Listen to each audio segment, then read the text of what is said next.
ஹல்லேலூயா. கர்த்தரும் உலக இரட்சகருமான இயேசு கிறிஸ்துவின் நாமத்தினாலே உங்கள் யாவரையும் வாழ்த்தி வரவேற்கிறோம். பிரியமானவர்களே, சௌக்கியமாக இருக்கிறீங்களா?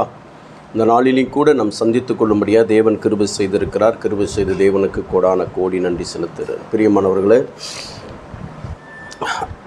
நம்முடைய வாழ்க்கையில் அநேக காரியங்கள்,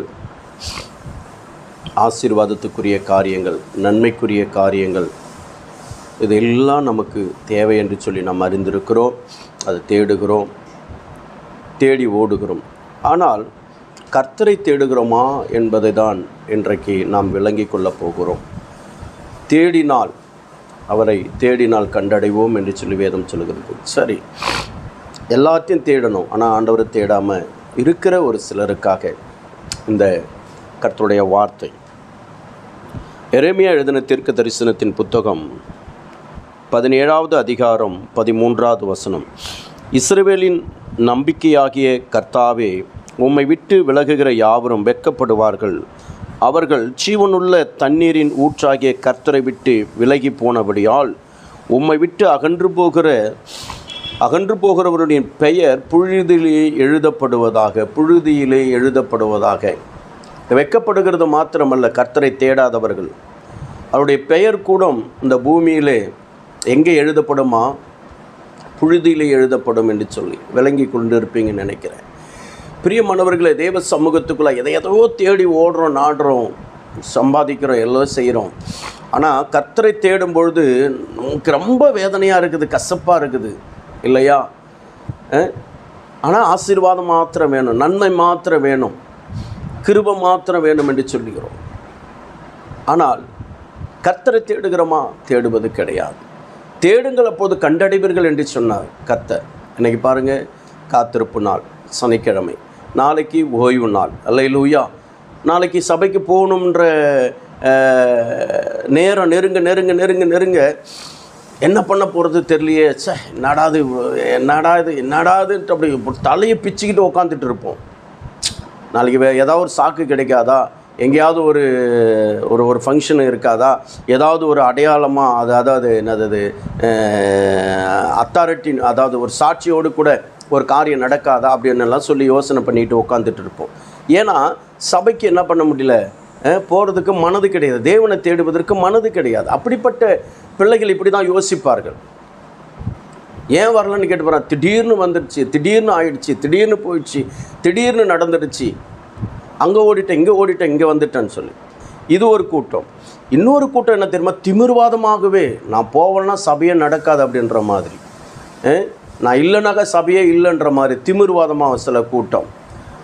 சில கூட்டம் இல்லை எதுக்கு அங்கே போகணும், சும்மா போயிட்டு ஒரு 2 ஹவர் அங்கே வேஸ்ட் பண்ணுறது, ஒரு 2 ஹவர் எதனா ஒரு வீட்டில் ஒரு வேலையை செய்யலாம், துணி துவச்சி போடலாம், ஒரு வேலைக்கு போய் வரலாம், ஒரு ஷாப்பிங் கடைக்கு போயிட்டு வரலாம், இப்படி யோசிக்கிற கூட்டங்கள்.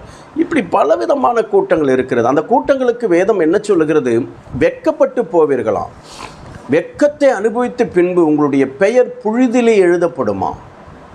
புழுதிலே எழுதப்படும். விளங்கிக்கிட்டீங்களா? உங்களுக்கு விளங்குதா? உங்களுக்கு எங்கே எழுதப்படும்? புழுதியிலே எழுதப்படும். அப்படின்னா என்ன அர்த்தம்?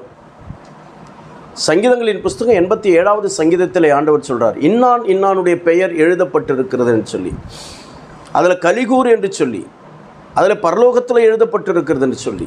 என் அன்பு தேவ பிள்ளையே, ஆனால் இங்கே வேதம் என்ன சொல்கிறது? புழுதிலே எழுதப்படுமா? கர்த்தரை தேடாதவர்கள் காரியம் புழுதில் தான் எழுதப்படும். கர்த்தரை தேடி ஓடி வராதவருடைய காரியம் புழுதில் தான் எழுதப்படும். அல்லேலூயா. விளங்குதா உங்களுக்கு? எந்த இடத்துல எழுதுவாங்க கடைசி நாளில்? எந்த இடத்துல ஒரு அடையாள ஒரு போர்டு வச்சுட்டு போவாங்க தெரியுமா? அதனால் கர்த்தரை தேடுங்க, தேடத்தக்க நேரத்தில் தேடுங்க. கர்த்தருடைய வேத வசனம் சொல்லுகிறது, நான் சொல்லலை. அல்லேலூயா. என் வார்த்தையெல்லாம் ஒன்றும் எடுபடாதுங்க, கர்த்தருடைய வார்த்தை தான் வாய்க்கும்.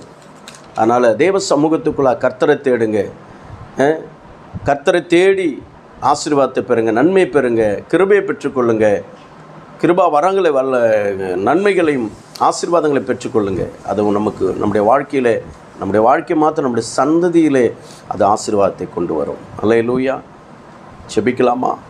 மகா இரக்கமும் கிருபை நிறைந்தீர்கள் அல்ல ஆண்டவரை நன்றியோடு துதிக்கிறோம். அந்த நாளில் எங்களோடு கூட பேசின வார்த்தைகளுக்காக ஸ்தோத்திரம். உம்மை தேடாத ஜனங்கள் வெட்கப்பட்டு போவார்கள். உம்மை தேடாத ஜனங்கள் ஜீவ நீரூற்றாகிய உம்மிடத்தில் வராத ஜனங்களுடைய பெயர் புழுதிலே எழுதப்படும் என்று சொல்லியிருக்கிறீங்க அப்பா. ஒரு பயம் உண்டாகட்டும், ஒரு நடுக்கம் உண்டாகட்டும். இப்போ இருக்கிற மாம்ச பலத்தில் ஆண்டவரே ஓடுகிற ஒவ்வொரு ஜனத்தாரையும், ஒவ்வொரு சகோதரியும் கர்த்தர் ஆண்டவரை தொடுவீராக சுவாமி. இன்றைக்கே ஆயத்தப்படுத்தும். நாளை ஆராதனைக்கு போயே ஆகணும். இதுவரையிலும் நம்ம சத்தியத்தை அறியல. இன்னைக்கு ஆண்டவர் நம்ம கூட பேசியிருக்கிறார். கர்த்தரை தேடலாம் இப்படி தான் நடக்குமா என்று சொல்லி அவர்களுக்குள்ளாக ஒரு ஆண்டவரை ஒரு பயம் உண்டாகட்டும், ஒரு தீர்மானம் எடுத்து சபைக்கு நாம் போக வேண்டும் என்று சொல்லி ஆண்டவரை பிள்ளைகள் உண்மை தேடி ஓடி வர கர்த்தர் கிருபை செய்கிறார். தடைகளை உடைக்கிற அற்புதத்தை கர்த்தர் செய்யும். ஆண்டவரே இந்த நாளிலும் பிறந்தநாள் திருமணத்தை கொண்டாடுகிற ஒவ்வொரு அன்பு பிள்ளைகளுக்கு ஜெபிக்கிறேன்.